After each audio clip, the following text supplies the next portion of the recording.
Bonjour Ray Vincent, comment vas-tu? Bonjour Mario Duchetta. Ok. Comment vas-tu?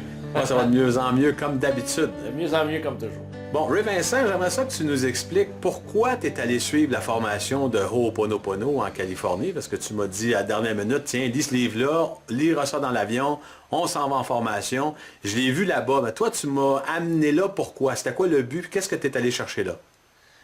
Premièrement, j'ai lu ce livre-là, j'avais 64 ans. Et chaque année, je fais le bilan de ma vie. Ce que j'ai fait, ce que j'aurais aimé faire, puis ce que j'aimerais faire dans l'année qui s'en vient. Puis évidemment, dans une vie complète, à 64 ans, tu as quand même un certain vécu, tu réalises de très bons coups, mais tu réalises des moins bons coups. Hein? Tu comprends, Mario, que dans plusieurs années d'affaires ou de conférences ou de cours, n'importe quoi, on entreprend des choses, mais on ne réussit pas tout le temps comme on veut. Alors moi, je suis un fervent de lecture. Je vais lire tout ce qui sort sur la pensée positive, la pensée constructive, la motivation, puis tout ça. Puis une bonne journée, une de mes ex-secrétaires, elle m'appelle, elle dit, tu devrais lire le livre Zéro limite. Bon, Zéro limite, ça ne me dit rien. Elle me dit, c'est pas un livre de motivation, mais je suis certain que tu vas aimer ça. Bon. Alors, j'achète le livre Zéro limite, et je suis sur le bord de partir en vacances, puis je l'oublie sur la table chez nous. J'avais emporté plusieurs livres, j'ai oublié celui-là. Je reviens de vacances, j'ai plus de livres à lire, puis on est dans le mois d'août.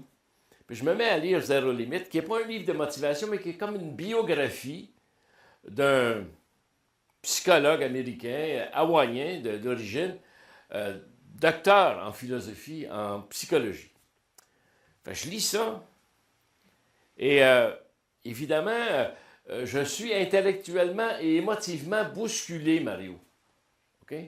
Je suis vraiment curieux de voir que lui, sceptique au maximum, a adhéré à une philosophie semblable. Puis je vais t'expliquer pourquoi, spontanément, j'ai voulu aller suivre le cours. C'est que, à 64 ans, j'ai frappé des murs de béton dans ma vie. J'ai frappé des obstacles qui, évidemment, ont été, de mille et une façons, très douloureux. Tu comprends? Et quand tu frappes un obstacle, il vient un certain moment, tu ne peux pas blâmer ta femme, ton mari, tes enfants, ton père, ta mère, la vie. Il faut que tu arrêtes de blâmer le monde. Tu te dis, garde, certainement que moi, je suis responsable quelque part, mais où est-ce que je suis vraiment responsable? Parce que dans le fond, sans aucune prétention, je me dis, mais comment c'est ça? Pourtant, je suis un gars intelligent, je suis un gars brillant, j'ai beaucoup de qualités. Je ne suis pas parfait, loin de là. Mais comment ça se fait que je me suis ramassé dans ce trou-là? Et je cherche toujours des solutions. Puis il faut t'arrêter de te blâmer, de te condamner, de te flageller après un bout de temps parce que tu n'es pas passé ta vie c'est un psychologue ou c'est un psychiatre. Et ce livre-là, pour moi, je parle toujours pour moi, ça m'a apporté une forme de compréhension. Puis je t'explique vraiment ce que ça m'a apporté. Premièrement, lui, il raconte sa vie de thérapeute, de père de famille. Et sa vie est racontée par Joe Vitale, qui est un auteur à succès du livre Le Secret et tout ça. Et que même Joe Vitale, quand il entend parler de ce thérapeute-là, il est hyper sceptique.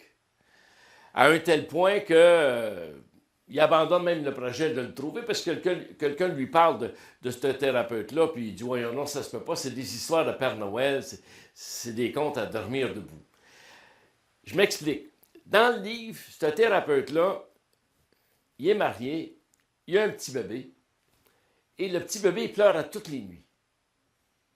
Fait que moi aussi, j'ai eu des enfants qui ont pleuré des nuits de temps, fait que je comprends un petit peu son phénomène. Mais une certaine nuit, le petit bébé, il y a 1 an, sa femme, elle lui dit, la petite, là, elle dit, les doigts viennent d'y saigner, ça saigne entre ses doigts. Fait évidemment, lui, il a certaines connaissances, il est docteur en psychologie.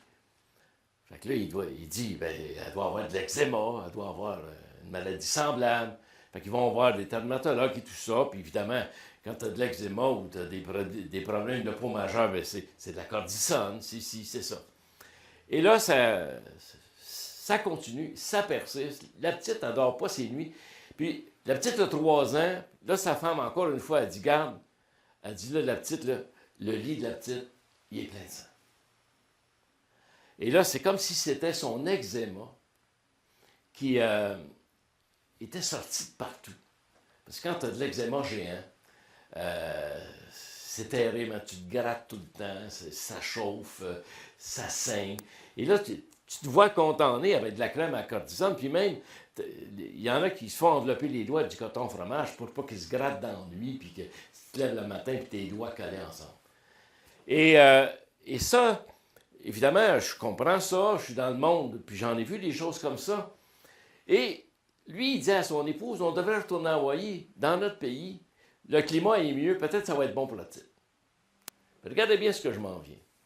Il s'en retourne en Hawaï, la petite a grandi, elle a 12 ans, elle fait toujours de l'eczéma, toujours de la cortisone, mais là, elle prend de la cortisone en dedans, puis elle prend de la cortisone à l'extérieur, puis c'est toujours du coton fromage.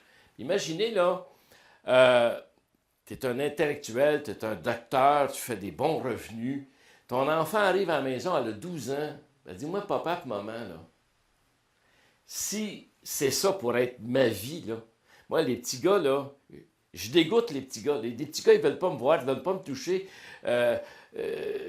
Moi, là, je vais me suicider. Tu sais, quand tu es un père de famille, tu es une mère de famille, puis ton enfant de 12 ans rentre dans la maison, puis tu sais qu'elle a des problèmes, ben, là, elle considère à se suicider parce que cette vie-là, là, ça se peut pas, là. Là, tu allumes, là. Là, tu es comme impuissant. Parce que l'impuissance ne vient pas du fait que tu manques de l'argent. L'impuissance ne vient pas du fait que tu manques d'instruction. L'impuissance vient du fait que tu ne sais plus quoi faire. Tu es complètement, là, jeté à terre.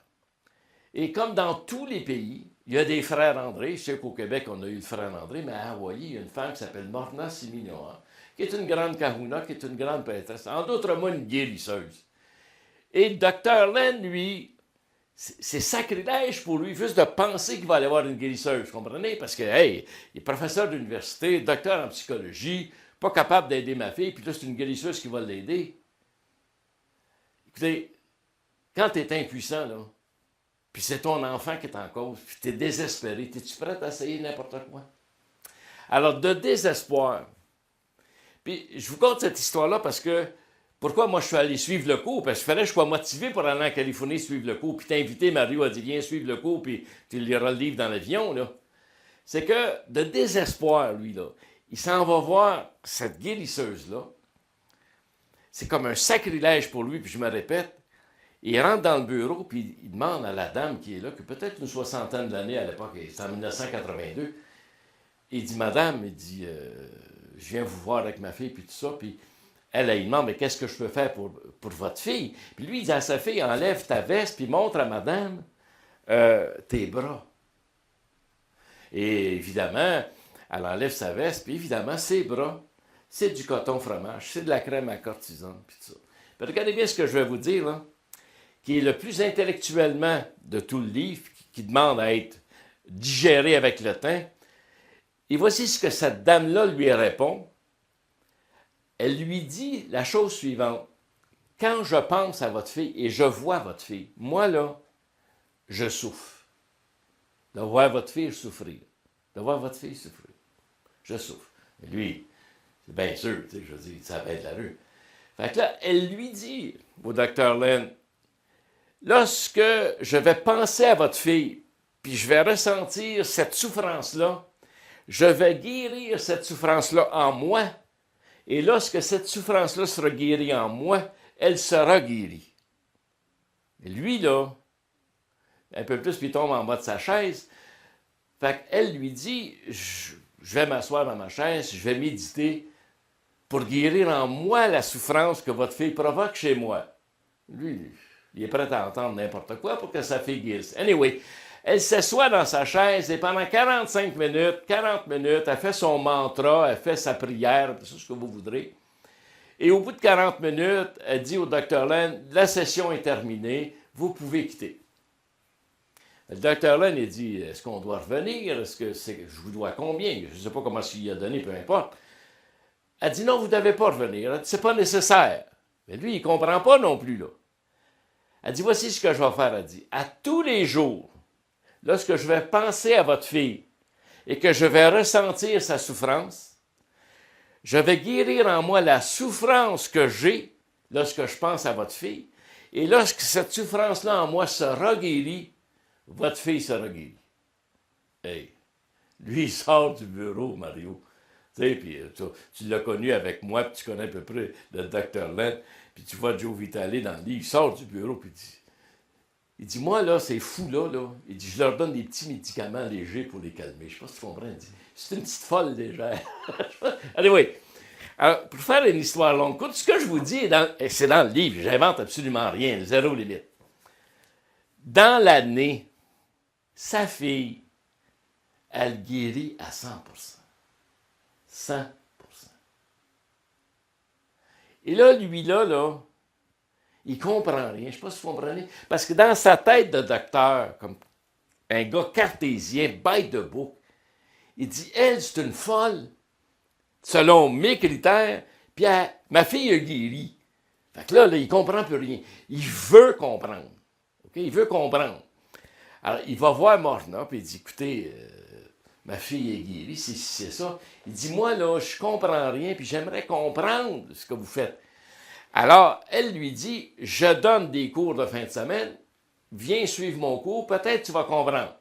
Alors, lui, ben d'accord, en 1982, il paye 500$, va suivre un cours de 2 jours, et il rentre là à 9h, mais à 10h30 dans la pause, il quitte le cours, s'en tourne chez eux. Fait que sa femme, elle le voit revenir, elle dit, qu'est-ce que tu fais là? Ah, il dit, je suis plus capable. Il dit, elle est folle. Il dit, elle est tellement folle qu'elle va me rendre fou, fait qu'il faut que je parte. L'homme a dit, oui, mais t'as payé 500. Ah, elle dit, c'est pas grave. Mais lui, il est encore accroché. Là. Il est accroché, il veut comprendre. Il se réinscrit au cours, il paye un autre 500. Puis là, il est l'heure du dîner, il quitte le cours et retourne chez eux. Sa femme a dit, qu'est-ce que tu fais là? Elle dit, il dit, elle est plus folle que je pensais.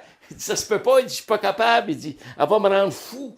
Mais il dit, cette folle-là a guéri du monde, a guéri de notre fille. Moi, je comprends rien. Puis il dit, moi, ces gens-là, je leur donne des petits médicaments parce que, regarde, fou comme ça, là, regarde, bon. Mais il est accroché. Il n'est pas capable de décrocher. Il veut comprendre. Ben. Il retourne une troisième fois, il paye un autre 500. Sa femme a dit, ouais, mais cette fois-là, au moins, tu devrais au moins rester quelque chose. Alors finalement, cette fois-là, il est resté au complet. Puis quand il est revenu, sa femme, elle demande, elle dit, c'est quoi qui a fait que tu as resté? Il dit, je ne le sais pas vraiment, mais il dit, elle est aussi folle que je pense, mais il dit, elle a réussi à parler à mon cœur. Il dit, elle parlait à mon cœur, elle touchait à quelque chose, là. Puis je ne sais pas pourquoi, mais c'est une bonne personne, elle est folle pareil. Mais je ne comprends pas pareil. Mais je veux comprendre. Et il va faire une proposition à Morna, puis il dit à Mme Siminois, il dit, moi, là, j'aimerais travailler avec vous. J'aimerais comprendre pourquoi ça marche, comment ça marche, tout ça. J'aimerais travailler avec vous. Et ça, tout ce que je vous dis dans le livre, il n'invente absolument rien. Il a travaillé 10 ans avec elle. Et les 5 premières années, il dit dans le livre, il avait la certitude qu'elle était folle. Une douce folie, mais elle était folle pareil. Et jusqu'au temps que j'ai lâché prise, j'ai abandonné, je me suis dit, mais regarde, je vais pratiquer ce qu'elle enseigne, le pire qui va arriver, il n'arrivera rien. Et ça ne m'avait pas nécessairement embarqué les premiers temps parce que je n'ai vu des choses dans ma vie sans aucune prétention. Je n'ai vu toutes sortes de miracles dans ma vie. Mais ce qui m'a fasciné, ce qui m'a embarqué, Mario, c'est que dans le livre, lui, il a eu un contrat comme psychologue à l'hôpital psychiatrique à Hawaï, où il y avait 30 malades mentaux criminels. C'était une prison-hôpital. Et comme psychologue en chef, sur une période de 3 ans, sans jamais avoir vu les clients ou les patients ou les malades mentaux dans son bureau, sans jamais lui-même leur avoir donné des médicaments sur une période de 3 ans, ils ont tous guéri sans exception. Avec la méthode Ho'oponopono, qui est la philosophie hawaïenne que je vais vous parler un petit peu tout à l'heure. Et au bout de 3 ans, ils ont fermé l'aile. Il y a 2 personnes là-dedans, deux criminels qui avaient déjà tué quelqu'un, qui ont gardé en prison. Les 28 autres ont été libérés complètement. Et on dit dans le livre que avant que les résultats commencent à se manifester et que ça soit apparent. Parce que les gens s'imaginent que ces choses-là, ça doit être instantané. Là. Ça ne marche pas instantané. Ce n'est pas un café instantané. Ce n'est pas une tasse de thé. Ça prend un certain temps. Et dans le livre, ça a pris de 3 à 6 mois. Voilà mon raisonnement. Pourquoi j'ai insisté constructivement, respectueusement à ce que tu viennes avec moi? Parce que je voulais suivre le cours, je ne voulais pas être seul. Tellement c'était marginal. Et je dis à ma femme, le 6-7 septembre 2008, je vais en Californie suivre un cours Zéro Limite, c'est ça, j'explique ça. J'invite mon ami Mario à venir avec moi, il va être mon partenaire, mon témoin, puis tout ça. Il dit, sais-tu? J'ai dit non, mais il va lire le livre dans l'avion, il me fait confiance, puis tout ça. Et c'est ça qui est arrivé. Alors finalement, mon raisonnement est le suivant. J'ai 64 ans. J'ai encore des rêves, j'ai encore des buts, j'ai encore des projets. J'ai eu des résultats majestueux, mais j'ai pogné des trous très profonds aussi dans ma vie. On ne se pose pas de questions quand ça va bien. On se dit ça va bien, je suis beau, je suis brillant, je suis fin, je suis smart. Mais quand je tombe dans un trou, là, tu te poses la question, mais pourquoi moi, je suis tombé dedans? Et vu que j'ai encore des rêves, des buts et des désirs, puis j'ai encore des défis à relever, puis j'ai encore de la misère dans certains défis aussi, et mon raisonnement est simpliste, hein? Si sa méthode était bonne pour les 30 fous, elle devrait être bonne pour moi. Fait que je me suis dit, je ne dois pas être si fou que ça. Et c'est là que je t'appelle, puis je t'ai dit, Marie, on s'en va en Californie, et on suit un séminaire de 2 jours à Los Angeles avec le Dr. Len. Évidemment, depuis ce temps-là, ma vie intérieure a été transfigurée, puis je crois que la tienne aussi a été transfigurée, Mario. Et depuis ce temps-là, depuis 2008, je ne vous dirais pas que j'ai eu un café instantané. Non. Je ne vous dirais pas non plus que c'était une tasse de thé. Mais j'ai pris une décision dans ma vie, à l'époque, en 2008. Quand je suis revenu de là-bas, puis ça a pris un certain temps, parce que je me suis dit, regarde, toutes les autres méthodes que j'ai utilisées, tous les autres livres que je lis, ça ne répond pas à ma question. Tu sais? Ça ne répond pas pourquoi j'ai pogné tel mur de béton. Ça ne répond pas pourquoi je me sens fargé. Ça ne me satisfait pas. Puis je ne suis pas pour aller voir un psychologue, puis un psychanalyste, puis un psy jusqu'à la fin de mes jours. Regarde, je ne m'en sortirai pas. Je vais l'essayer, la méthode. Et je me suis dit, si ça a pris 3 ans pour 30 fous, ben, je ne pense pas être aussi fou que ça, mais je vais me donner 3 ans pareil. Alors, j'ai pris la décision à l'automne 2008 de prendre les 3 prochaines années de ma vie, évidemment, elles sont faites, les 3 prochaines années de ma vie, et je me suis dit, je vais appliquer cette méthode-là religieusement à tous les jours pendant 3 ans, à la grâce de Dieu. Bon. Ben, je n'ai pas trouvé mieux pour moi. Il y en a qui trouvent mieux pour eux, mais moi, je ne l'avais pas trouvé mieux. Et depuis l'automne 2008, je l'applique à tous les jours. Je peux vous dire avec beaucoup d'humilité que ça fait maintenant au-delà de 2100 quelques jours que je pratique la méthode à tous les jours, dans ma vie personnelle. Et je ne vous dirai pas que j'ai gagné à la loterie 50 millions, c'est pas ça que je vais vous dire. Mais je vais vous dire que, je ne dirais pas que j'aimerais pas ça à gagner aussi, là, on se comprend bien, mais je vais vous dire que mon intérieur a changé. C'est quoi qui a changé exactement? Mon angoisse. Ma sérénité, ma joie de vivre, l'appréciation et la gratitude de ce que je suis, de ce que je possède et de ce que j'ai autour de moi. OK, explique-moi ce que tu veux dire. Je suis en état de gratitude. Je ne suis pas dans un état de demander tout le temps. Je ne suis plus dans un état de manque. Je m'explique. Dans le monde de la motivation, j'ai écrit 8 livres, 9 livres avec M. Lépine. On a des rêves, des buts, des désirs, on a des focus. On veut toujours une plus grosse maison, une plus grosse voiture, des plus beaux vêtements, des plus gros meubles, des plus gros voyants. On veut toujours plus de tout. Puis finalement, on oublie d'apprécier ce qu'on a maintenant. Je me suis mis à commencer par apprécier ce que j'avais maintenant.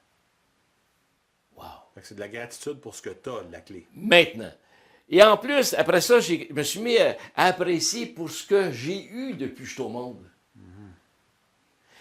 Et je me suis mis à avoir de la gratitude pour les choses qui s'en viennent, mais sans discréditer ce que j'ai ou ce que j'avais. Alors, je suis comme dans un état d'équilibre entre le passé où j'ai de la gratitude pour mon passé, dans mon présent où j'ai de la gratitude pour le moment présent. Merci d'être là, Mario. Merci d'être là, Michel. Merci de l'opportunité. Je suis dans un état de gratitude. Et merci pour ce qui s'en vient. Merci pour l'âge que j'ai. Merci pour la conjointe que j'ai. Merci pour les enfants que j'ai. Merci pour les petits-enfants que j'ai. Mais en plus, c'est que moi aussi, j'ai des irritations. Moi aussi, j'ai des frustrations. Moi aussi, j'ai des obstacles. Mais avant ces obstacles-là, je me disais, mais c'est la faute du gouvernement, c'est la faute de ma femme, c'est la faute de mon père, c'est la faute de mon mari, ou c'est la faute de mes enfants, de mes petits-enfants, c'est la faute de mon voisin, c'est la faute de mon associé. Avec Zéro Limite et la philosophie hawaïenne, j'ai compris que, je parle toujours inconsciemment, évidemment. On parle inconsciemment parce qu'on n'est pas débile au point où on se lève le matin où on va se dire ça va tellement bien, il faut trouver une chose, il faut que ça aille mal, c'est pas nécessaire, ça vient tout seul. Là. Et là, je me suis dit, OK, disons que, prenons mon premier divorce. Je parle pas des autres, je parle de moi. C'était-tu vraiment la faute de ma femme à l'époque? Ou c'était au départ ma faute à moi, inconsciemment, qui a attiré cette femme-là dans ma vie? Ah! Et là, je viens prendre conscience que j'assume à 100% la responsabilité d'avoir vécu cette relation-là émotivement avec cette femme-là, qui est une femme extraordinaire. Alors, je prends la responsabilité de mon interprétation émotive de la situation. Donc, il n'y a plus de condamnation dans une relation. Prenons un associé, par exemple, dans un commerce, ou qui m'a trahi. Je réalise que je l'ai attiré dans ma vie inconsciemment. Évidemment, c'est inconscient. Alors, je me pardonne de l'avoir attiré, puis je me pardonne de toute la misère qu'on s'est faite ensemble. Nos grands-mères, c'était pas toutes des folles. Tu sais, même si on n'a pas été à l'université, puis il n'y avait pas des doctorats en psychologie, psychanalyse, tout ça. Nos grands-mères disaient, chaque torchon trouve sa guenille. Tu es un gros torchon, tu vas pogner une grosse guenille. C'est certain, ça. Tu sais, nos grands-pères disaient, tu craches en l'air, ça te retombe sur le nez. Plus ton crachat est gros, plus ça va te faire mal. Surtout s'il passe d'une zone où il va être froid, ça va être un morceau de glace. Je fais des farces, puis tout ça, mais là, j'ai réalisé, avec la philosophie du Dr. Len, que j'étais inconsciemment responsable d'avoir provoqué ces événements-là. Qu'il fallait que je me pardonne, moi, pour les avoir attirés dans ma vie. Et j'ai réalisé aussi, puis on le sait, moi, je suis un homme, pas de ma faute, je suis né au monde un homme. J'ai été conçu homme, une façon de parler, là. Mon père et ma mère m'ont fait, puis je suis devenu un homme. Mais moi, je ne suis pas responsable si j'ai les yeux bleus, si j'ai la peau blanche, j'ai encore des cheveux à mon âge, je ne suis pas responsable de ça. C'est génétique. Mais si, génétiquement parlant, j'ai hérité de mon père et de ma mère, ça se peut-tu que, psychiquement parlant aussi, j'ai hérité de mon père et de ma mère? Il y a des mémoires qui sont... C'est des miroirs, c'est des vieilles mémoires. Alors, je me suis mis à pardonner à mon passé, à pardonner à mon grand-père parce que j'ai appris à le haïr depuis que je suis au monde. En réalité, pourquoi je l'haïssais, je ne savais même pas, mais je l'haïssais parce que tout le monde l'haïssait. J'ai pardonné à mon grand-père parce qu'il est mort, parce que c'est comme s'il m'avait abandonné, j'avais 6 ans. Alors, j'ai commencé à me pardonner et à pardonner.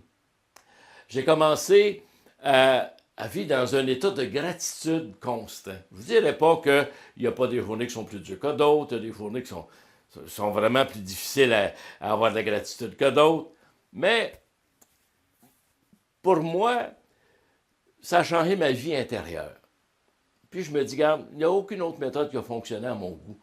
Et présentement, je ne suis pas dans la demande, je suis dans la gratitude. Je ne suis pas dans le regret, je suis dans la gratitude. Je ne suis pas dans l'expectative d'avoir mieux, je suis dans la gratitude. Et merci pour ce qui s'en vient, puis merci pour ce qui était. Et ça fait quoi? Je ne vous dirais pas que c'est parfait. Je pèse plus que je devrais peser. Merci pareil. Je vais essayer de m'aider encore plus. Je ne sais pas si vous comprenez. Je ne suis pas décroché de la réalité. Je ne suis pas dans la négation. Il pleut dehors. Il pleut, merci. Ça va être bon pour les semences, vous savez. Il fait froid l'hiver. Ben, j'ai choisi de vivre au Québec, alors j'ai choisi de vivre avec le froid, une façon de parler. Alors, j'ai décidé de prendre en main mes émotions, de contrôler mes émotions et d'arrêter de blâmer la vie en général, l'univers, mes parents, mes grands-parents, ma femme, mon mari, mes enfants, pour mes problèmes. Et ça a changé ma vie, et à tous les jours, ça change ma vie.